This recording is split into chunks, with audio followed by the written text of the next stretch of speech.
Hello everyone and welcome. We are looking at a 3D printed inline 4-cylinder engine. Now inline 4-cylinder engines are really common in economy cars for their advantages in size, in cost, in smoothness, and efficiency.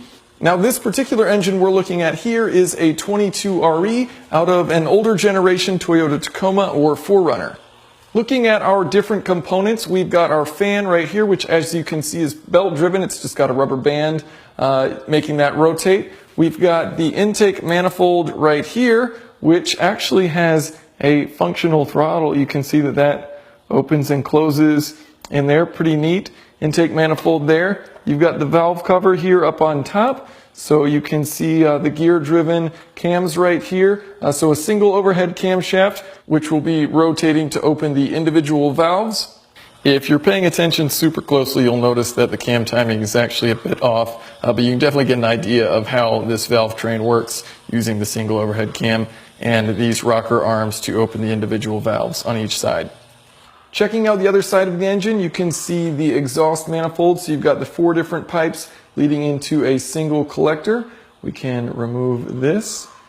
And then looking inside, we can see the individual exhaust valves opening and closing. There's one exhaust valve and one intake valve for each of these cylinders. Now you can remove this cylinder head, and then we can see the pistons underneath. And you can see quite obviously why they call this an inline 4-cylinder, 4 cylinders all in a row.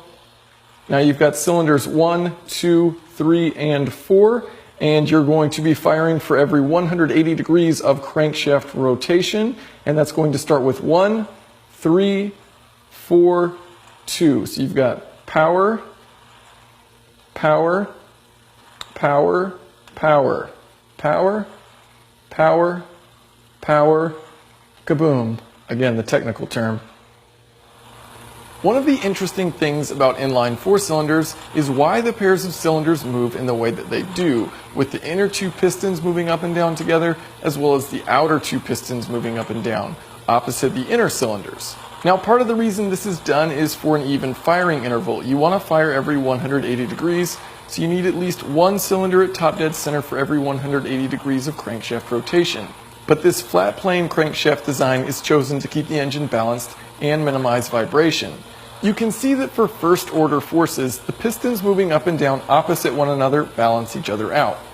That said, for secondary forces, the forces do not balance out as they both point upward at top dead center and bottom dead center. This tends to limit the size of inline 4-cylinder engines because as they get larger and rev higher, they tend to vibrate more. This can be countered using balancing shafts, but that means a more complex engine design.